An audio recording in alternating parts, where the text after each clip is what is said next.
Turn 8 into the first round. Romans made the Gauls go first this time so that they could go last. And the Gauls marched down to Clusium,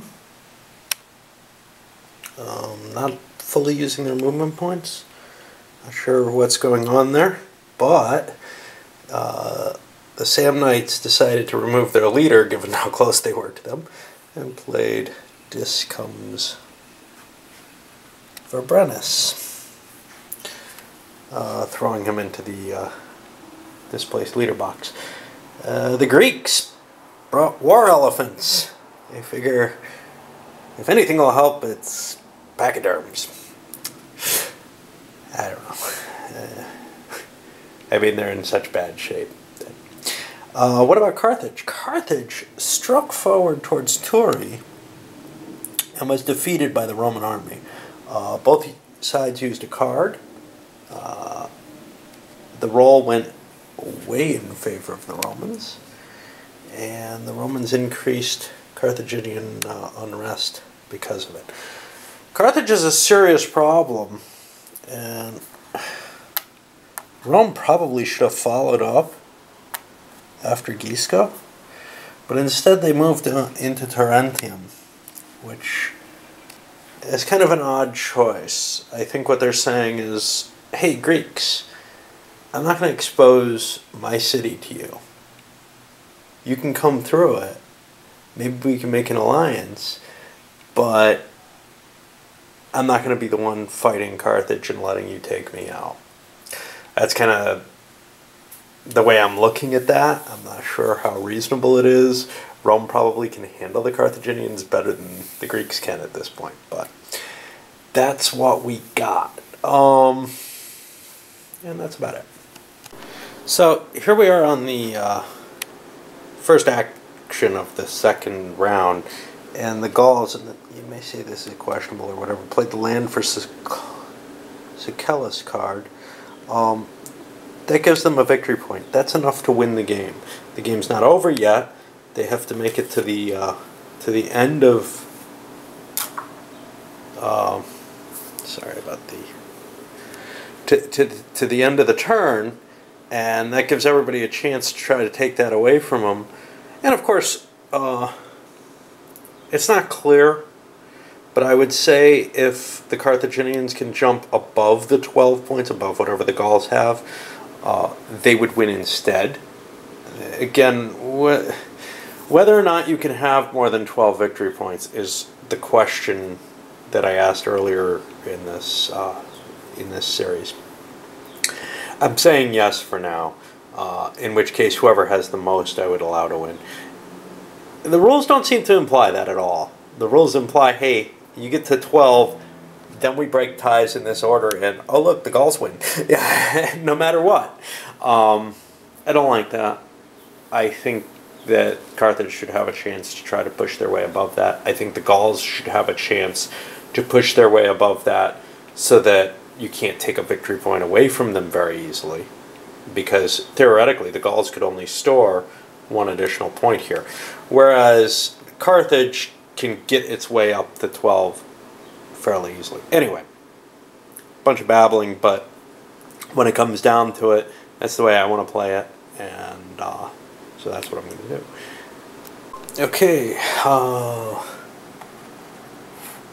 end of the second round, I think. Yeah.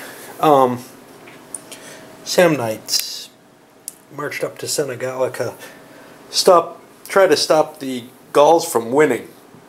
But remember, somebody's got to do something about the Carthaginians as well.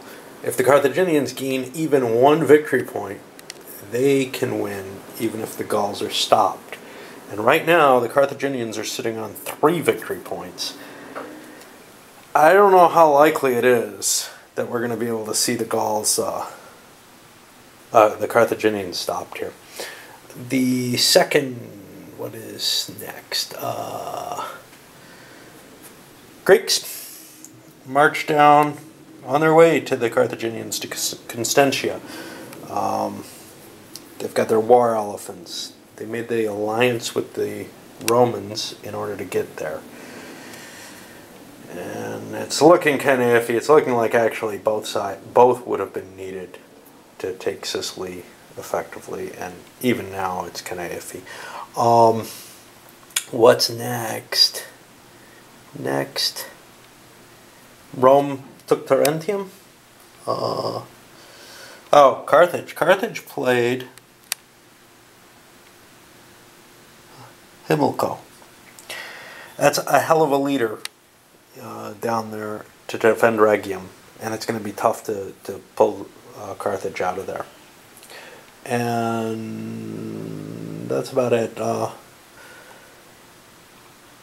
Yeah. So near the end here, things are getting pretty fast and furious. The Gauls opened things up by charging up to Senegalica, and they ended up defeating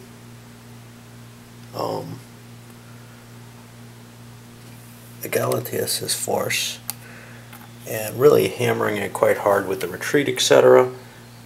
They ended up getting enough plunder that they're one more victory point ahead. Again, the other side of it would be they'd be holding 5 plunder markers right now. But if they can maintain their victory points, they'd win automatically. So I'm kind of looking at it both ways, see what happens. Then I don't remember what the Etruscans did, if anything.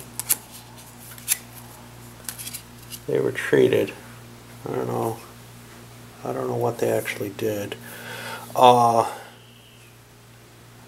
have missed them. Then we go down to the Greeks, who attacked at Rhegium. They hit the army of Himilco. And remember, they have the elephants with them. They were still at a penalty on the dice, but they played a solar eclipse, which allowed them to roll twice and pick the better of the 2 rolls. And they got a very good roll indeed, enough to wipe that army out, converting Rhegium to a Greek city again, and increasing Carthaginian unrest to the point where they're back a victory point. Now at this point, Carthage has 2 victory points in their hand, -1 for the unrest. Means they'll still make that automatic victory slot, but we'll see. Okay, finishing that 3rd round. I'm pretty sure I didn't play the Etruscans, so they played a neutral power activates. I always forget things. And did a pillage up there, and then moved down to threaten Genoa. There's a pillage marker there. There's going to be a -1 victory point if the Gauls can't do something about that. Now, I'm sure they can. But we'll discuss what the overall effects of the game are. I'm playing it right now as though these extra victory point spaces are there, but I'll try to keep track of what the other side of the option is. So, the Carthaginians pulled another leader out of their butt. Rome. Rome played a desperate times card so that they could do a naval invasion of Sardinia. Remember, they have, maybe you don't remember because I don't think I said, they have played the ability to do some minor naval actions, unless that's contested by some cards. The Carthaginians threw a campaign away in order to make the naval combat absolutely guaranteed not to allow the Romans to land. Romans got an attrition roll, lost a dude. Because it was a desperate action instead of a normal 3-point card, the Romans also played a regular card on their turn and upped the loyalty of Tarentum. That's it. Yeah, it looks like no matter what, the game is ending this turn. I don't see any way to stop both the Gauls and Carthage at this point. So now comes the question, does that matter to anyone? Do the Greeks want to try and beat the Etruscans? And I think the answer is no. Everybody's still going to try and stop both players from winning, futile as it is, for the simple fact that, first of all, the alliances are already set, and the Greeks overall do want to take Sicily. The Etruscans overall, well, the Etruscans and the Samnites overall really are aiming in this direction upward. So there's no real reason not to try and stop, even if it looks like it's impossible. I don't think anybody's going to be able to make an edge in terms of these points here. But it's close right now. I just don't think both can be stopped. Okay, it looks like we're entering the last round of the game, probably. The Gauls went and wiped out the Transalpine Gauls. You'll see the Carthaginians took their turn to abandon the siege of Pisae and move up and grab Genoa. That may force the Gauls to attack them there. You have to look at the different options in terms of points, etc. What did the Samnites do?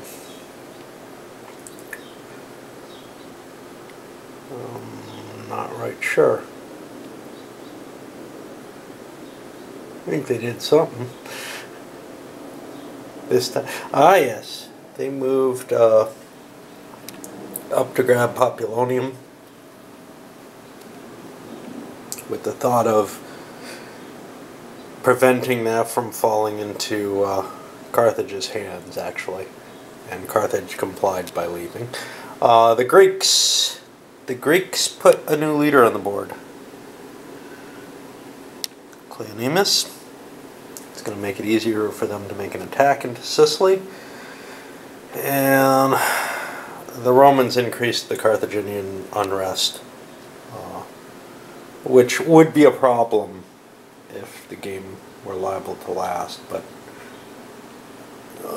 if it can't get down to the 6th spot, which requires 2 more neutral activation cards, or a loss in a battle or whatever, it's just not going to affect them beyond what it already is. Card losses don't matter. Early in the 5th round, the Gauls needed to deal with the Carthaginians here in Genoa. Now you can see they succeeded, but they really had to fight hard for that. First of all, they looked at their hand and they looked at the point spread, and in order to get there, they had to cross the mountain pass. Of course, they could have used the Desperate Times for this, which gives them a -2 penalty. Right? They could have gone 1, 2, 3, 4, 5. No, they couldn't reach even with a single card. They could have done a double move. But there was a 2-point penalty there. There was leadership. We had Hamilcar there. Yeah, there are a lot of Carthaginian leaders in the pool. He would be a +2. Or he's another 2-point disadvantage. And strength-wise, they were equal. Or actually, almost equal. I believe there was a 1-point advantage there and a 1-point advantage for the spot. Oh no, they were equal. And there was a 1-point advantage for the spot. So we're looking at 3-point advantage for Carthage. The Gauls played their Desperate Times card, hoping for a redraw that would give them something useful. They found nothing useful in the deck, and they only had a couple cards coming to them. They made the attack anyway, and those are the die rolls, and the Gauls got a huge bonus off that. They wiped it out, raised Carthaginian unrest, and are looking to try to be the sole winners. Whatever that ends up meaning. So it's looking pretty good for them at this point. And the Greeks were stopped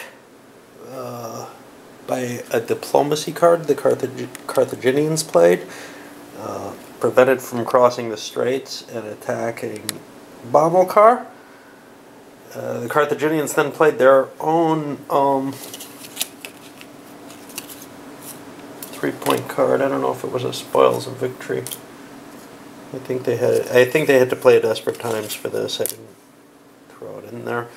To make an invasion over here of Populonium, where the Etruscans defeated them in battle, but were eliminated, and Bomilcar was sent back. Being defeated was bad, because it dropped them to the -2 space. What that's going to mean is that the Carthaginians aren't even going to hit the 11 victory points, whereas we have the Gauls above 12. So I had a lot of fun with this one. I feel like I learned a lot more playing it a second time. It's still very enjoyable. I do have some concerns, like I mentioned earlier, about just how possible it is to win with the Etruscan Samnites. I mean, we see that they definitely started cranking towards the end, so wiping out Rome cost them a lot. I don't know if, there was just, I don't know if there's any chance, though, that they could take Rome down without being cost as heavily, unless they had, like, lots of allies who agreed Rome's the problem and must be stopped. Certainly taking Rome down made the game available for other people who maybe in the last game, the balance of power situation ends up putting it in a position where taking Rome out of the equation by hitting them really hard, even if it's really only one player doing it, I think is almost necessary. So there may be more support than you'd expect for take Rome out, more than I saw in this game. So say the Greeks were to join in on this, and maybe... See, the problem here is if the Greeks join in on it, their only way of winning is through Sicily. So their decision is a tough one. The only way they can go along with it is if Carthage is in on the game. And Carthage likewise wants Sicily really badly. So they seem to be out of the equation to me. That means you have the Etruscan Samnites. The Gauls have to be in on it. And I think maybe they have to be in on it in a very committed fashion. They were not in this game in a committed fashion. And that's perhaps why it took... it caused such a hammering to the Etruscan Samnites. Now, I'm not saying the Gauls should be sacrificing themselves for this. They won the game, man. They did it right. So that's kind of my worry, is that I don't see a scenario where it's likely that the Etruscan Samnite combination is going to be able to take Rome out, which I think they need to do. The other option, of course, is to ally with Rome and maybe get more of the advantage out of that than Rome does. And then try to lead a worldwide coalition against the Romans. But until the Carthage-Greek situation is resolved, there is no worldwide coalition, I think. Or until the game is already at such a point where I think it's almost impossible to stop Rome. Anyway, those are my worries about it. Maybe some people can give feedback on, oh no, Rome isn't that big a problem because, or whatever. I just don't feel like it's necessarily that balanced a game.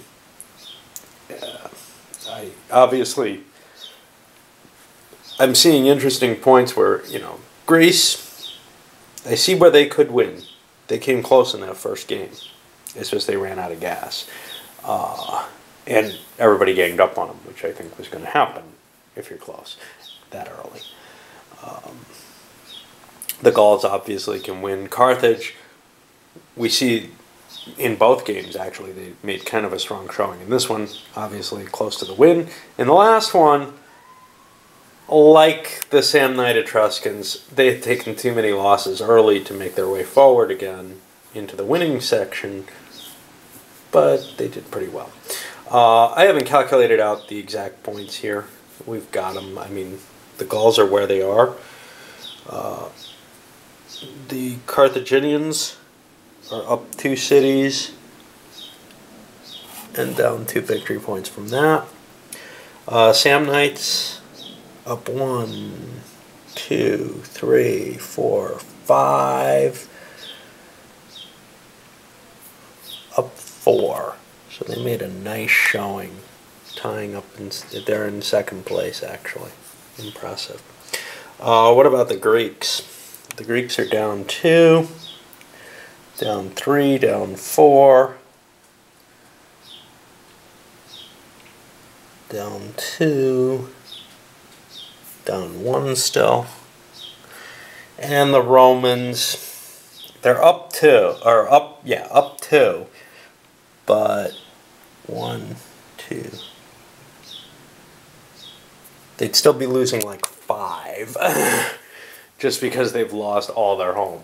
All right, so that's our final victory point positioning. Gauls in first, Etruscan Samnites in the second. They could have just held it out another turn, you know. I don't know. Maybe they do have a shot, because that wasn't that bad if they hadn't gotten quite so hosed. But I don't know how to keep those Etruscans alive.